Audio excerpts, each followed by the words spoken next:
One crucial mistake can absolutely kill your EV charging profits. A guy I used to work with named Manny made this mistake on his very first project, and I watched the whole thing unfold in real time. See, most new EV charging entrepreneurs think that the most important thing is finding a great location, but they're missing one massive detail, and it's the install cost. And that's how a great looking site turns into a really bad investment. Now, after building two successful EV charging businesses, I know how important this is. But back then, I was still learning, and Manny seemed like the expert. Manny had a background as an electrician, and he also talked a really big game. So I took his advice, and honestly, I kind of looked up to him. We worked together at an EV charging contracting company a few years ago, but Manny's real dream was to start his own EV charging business. He would talk about it all the time.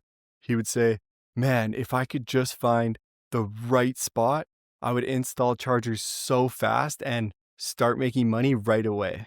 Manny was kind of arrogant. Honestly, he was kind of an asshole. But he was also one of those guys that even if he knew he was wrong, he would still never admit it. But I couldn't see it and I didn't know any different. And after he was looking for quite a while, he finally found his first location for his EV chargers. He found the spot he was looking for. I still remember the day that he found it. And the next day, we went to go check it out. On the surface, everything looked amazing. He knew the owner. It was in a busy location right off a really busy road. There were lots of EVs in the area, and they would stay for a while because there were things to do. There was coffee shops and grocery stores, so it was a good spot for people to leave their cars. On paper, everything looked perfect, and Manny was super pumped. He was like, "Oh man, this is going to be a gold mine." But the thing is, even if it looks like you have a perfect spot, you need to make sure you look out for one thing, and that's the install cost. So the next day, we brought an electrician out to the site to give us an official quote, and the install cost was crazy expensive. Manny had an idea of the cost based on where he thought the chargers were going to go, but it turns out that the chargers couldn't be placed in the area that he wanted.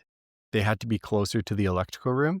And in this specific area, to get the chargers there, they had to dig up all the concrete and run the conduit underground. And digging up concrete is the last thing you want for your site.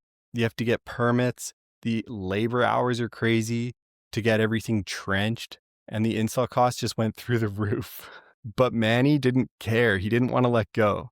He sold himself this dream and he was holding on to it. It took him forever to find this location and to get someone to say yes to his project that he was stubborn and he dug his heels in. I remember him saying, "It doesn't matter how much the install costs. These chargers are going to make so much money that it's going to be worth it." So he went for it. He signed the agreement, he paid for the chargers, and he got them up and running. And honestly, he was right about one thing. The chargers did get a ton of usage. They brought in a ton of money, but he was wrong about the other thing. The install cost did matter because the install was so expensive. Even with the chargers bringing in a ton of money, he still wasn't making any profit. He ran the numbers after the fact and figured out that his break-even point would be in 10 years. But I ended up moving on from that company shortly after, and I always wondered about Manny and his expensive chargers. And then the other day, I actually ran into Manny, and obviously I asked him about his chargers. I said, "Hey Manny, how you doing? Good to see you. By the way, how are those chargers doing?" And he laughed and he said, "Yeah, they're still doing good. They're still bringing in a ton of money, but," he said, "I really wish the install wasn't so expensive," because he said he's still about 5 years out from breaking even and making a profit. But the good news is, he said that he's found a bunch of new locations since then that have a way cheaper install.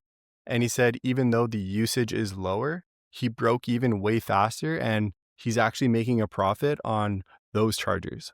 So he said, even though that was a expensive learning lesson, he did get a lot of information from that and he never did that again. So if you're going to take anything away from this video, the key lesson is high usage doesn't mean high profits. If your install costs are way too high, a good looking location can actually be a pretty bad investment. So don't be like Manny. And also, if you're actually serious about starting an EV charging business, then take a look at my course below. This is the answer to all your questions. It will fast track you from the beginning to the end so you can actually start making money and avoid all the common mistakes and wasted time when starting an EV charging business. This is honestly information that you can't find anywhere else. You can only learn this if you've actually done it yourself, which I have, and I want to share this information with you. This isn't just a bunch of information. This is actionable steps that you can take to get you through each part of the journey. This will give you such a big advantage on the difference between being successful or not being successful. So take a look in the links below. Thanks so much for subscribing, and I'll catch you on the next one. Cheers.